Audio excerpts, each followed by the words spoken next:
Shame on Dry Land. I'd like to hear more about that title too, for including other things. So yes, we are going to be joined by Axel and many of the team members. So let's just see who's has there arrived.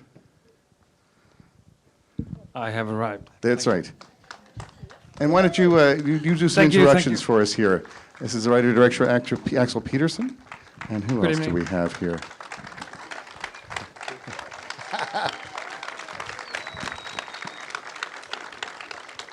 Would you like to introduce your cast members too? This is Joel Speer playing Dimman, Julia Sporre playing Sarah. Thank you. Flown in exclusively. Exclusively. So just to see us. Well, we can sit. I like standing, but I also, these are like very fancy leather chairs, so you just got to take advantage of them. So happy to see you here. I'm thrilled to have the film because it is really one of the coolest things I saw all year.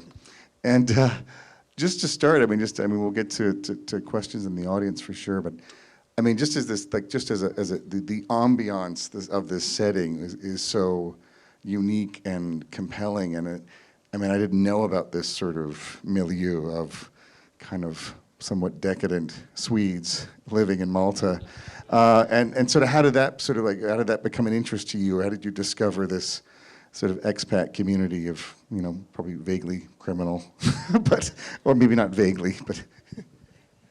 And I was looking for that, like another Sweden somewhere off, like away from Sweden. And there is a few places where Swedes tend to reside, but there was something very peculiar and specific.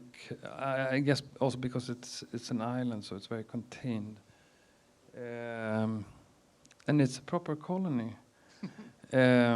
In a place that's been colonized for centuries, so it was just very compelling. You should move. I mean, you all should move to Malta. It's a wonderful place, not too far away. Were there research trips for you? I mean, how did you start to come to know the sort of ins and outs of this sort of space? Yeah, I guess the first trip was some sort of research trip, just validating all these ideas that I had about Malta, and upon arrival I realized that it was all true. Maybe it's not, but it felt like it was true. And then meeting with people, also people from the community, but also Maltese people that then became crew members, etc. So I mean, it's been a long time coming. I'm very, very happy to be here, and I've been coming back and forth to Malta since 2018, and it's still there. It's the same. So yeah. I guess I want to hear from the performers too. Like, what did you know of this community? Was it something that was surprising to you, or to know that there were these very tanned Swedes living this way in this place? Yes. Yeah, you heard the stories. Yeah, we heard the stories. Yeah. Yeah, but there are also a lot of British people. And we stay like in St. Julian's, which was like, yeah, a lot of party people. Yeah, and party people covers it. I mean, they're very much party people. That is the tribe. And yeah, like certainly, talking about like, and at what point did this, you know, was there an idea for the film about sort of a noir, a mystery, a thriller, this sort of thing before it was taking place in Malta, or did Malta sort of just kind of beg for this kind of story somehow? Maybe Malta begged for this story. I mean, it's not the first time that Malta has had that role. There's falcons coming from Malta. And other things, but I think it was made for it, but also the character was made for it, so it sort of went hand in hand.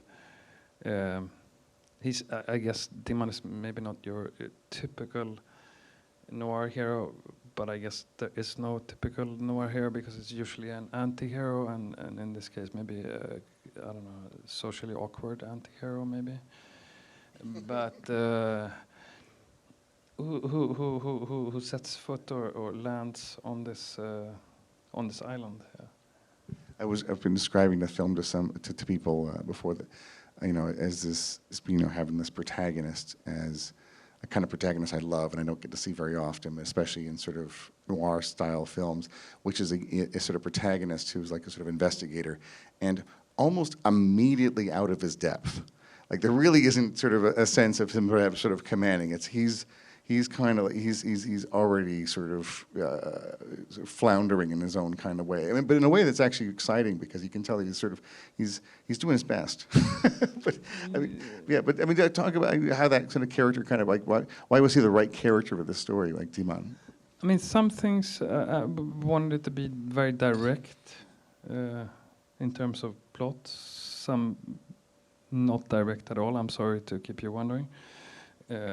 But there was an urgency in in his mission, which I think it had to be sort of universal and almost banal, but deeply human.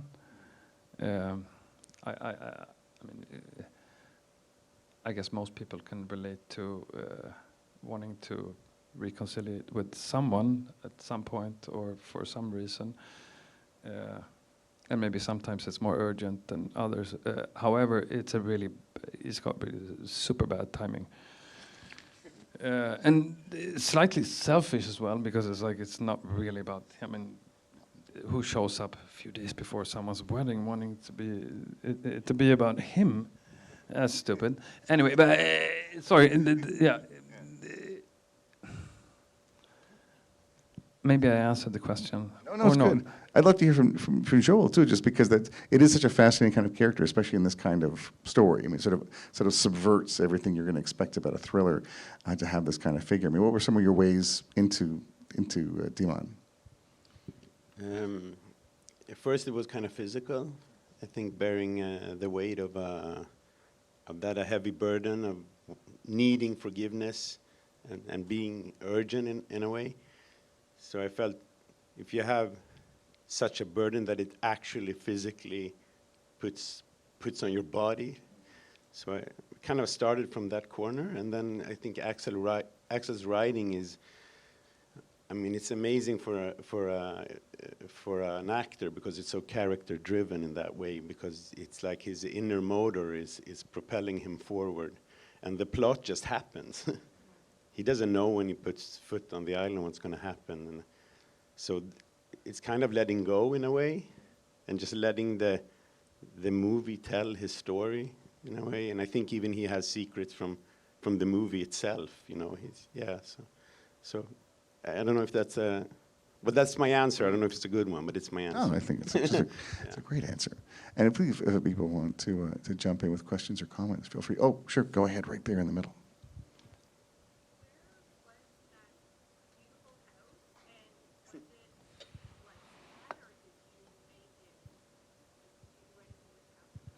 It was the idea was that it was slightly remote. It was maybe a little bit too remote, but it's hard to find what do you call it, standalone houses in Malta. That's one. Yes. With a pool. What was it about that place that made it the right one? It was beautiful. However, they had an astroturf that was horrible that they put in 2 weeks after we decided to do it, and they made the whole house. Anyway, it was the surroundings, I guess, and the pool. It's a great pool. Other questions? Is Mike Leach here? Oh, sorry. I think someone's pointing. Is someone up there? I can't see in the dark.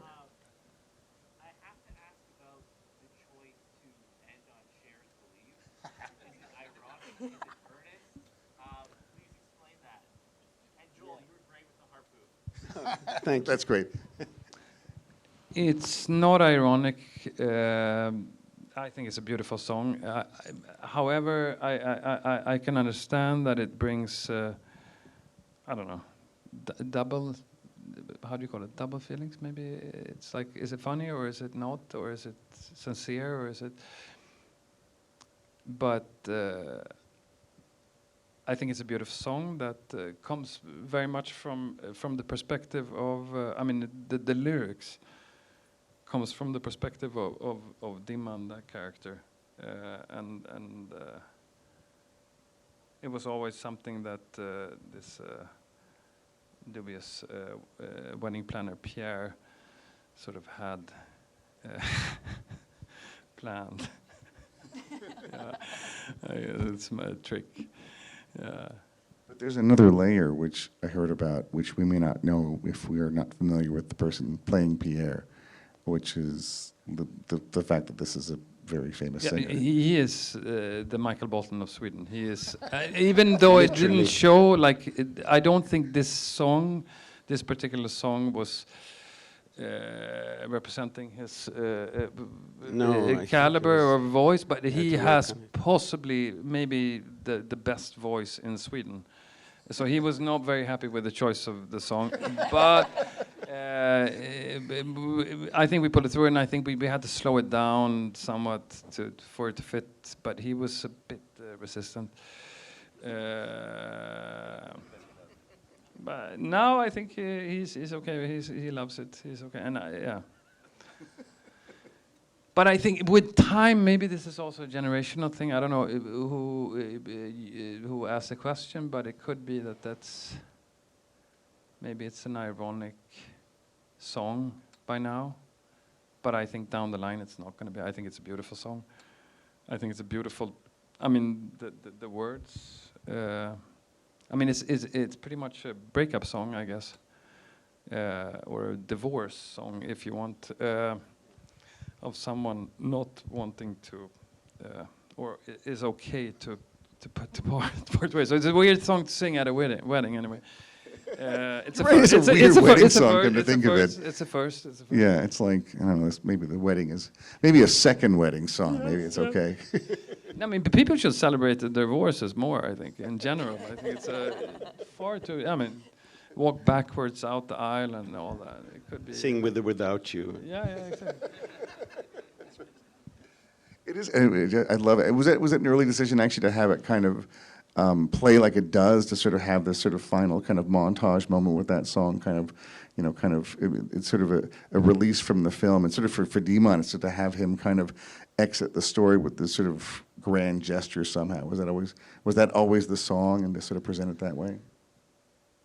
Yes. Yeah. It was always the song, as it had to be.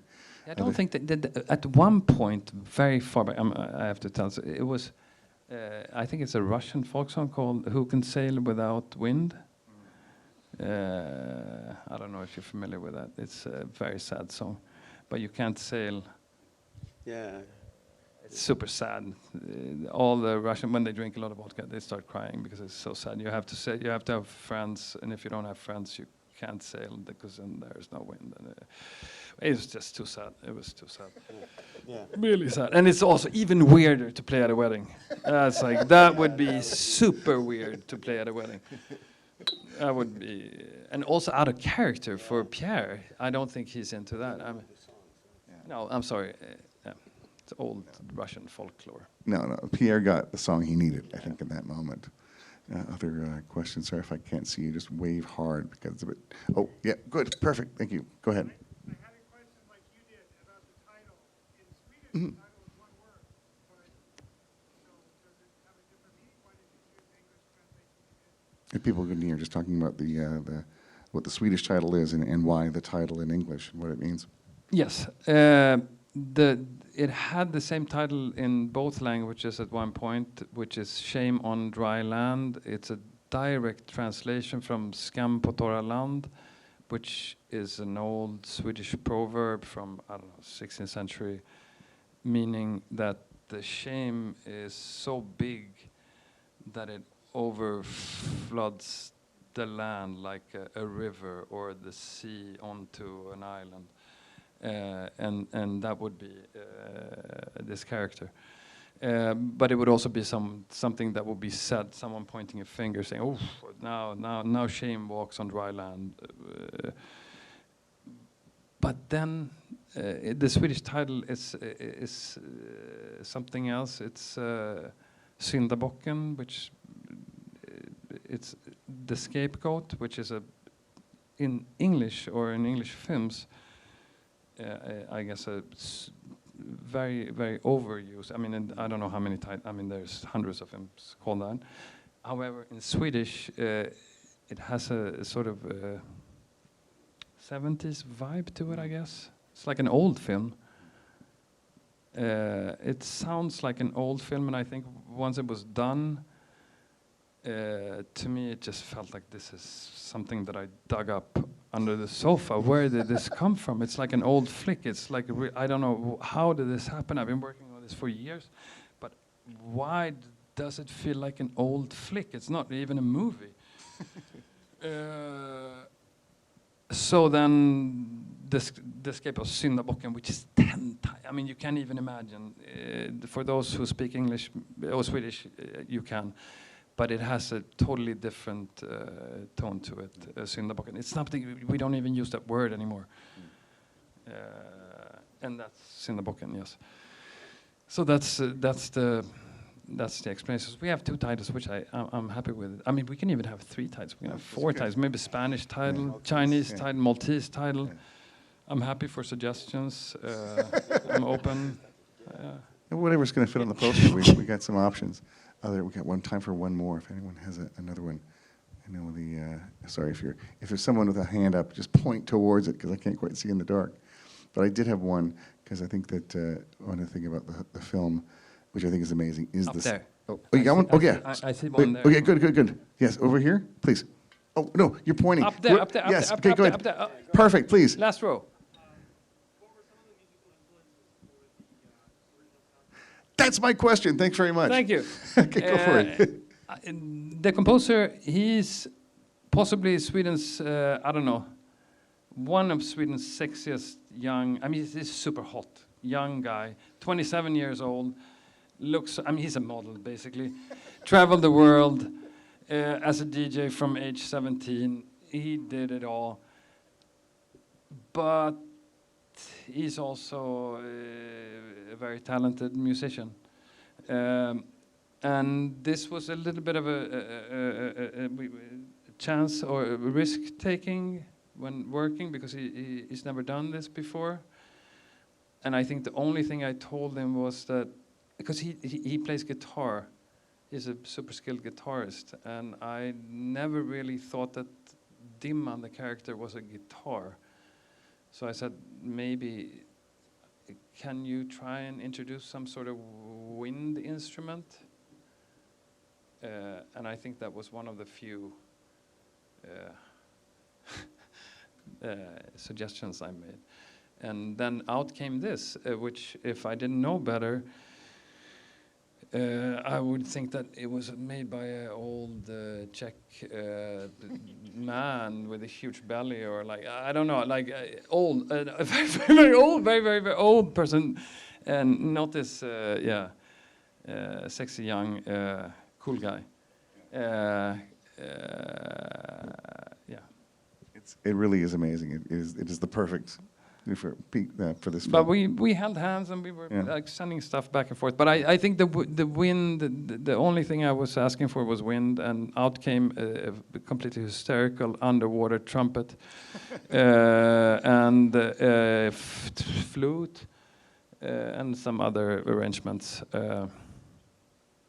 Yeah, he's great. He should have been here. Maybe he'll be here in the future. You're DJing somewhere if he's that hot and cool. Or just play some crazy flute on the stage. That'd be so great. So we're so thrilled to have you here, and so thrilled to have you here to see the movie. So thanks again to everyone. Thank you, everyone. Thank you.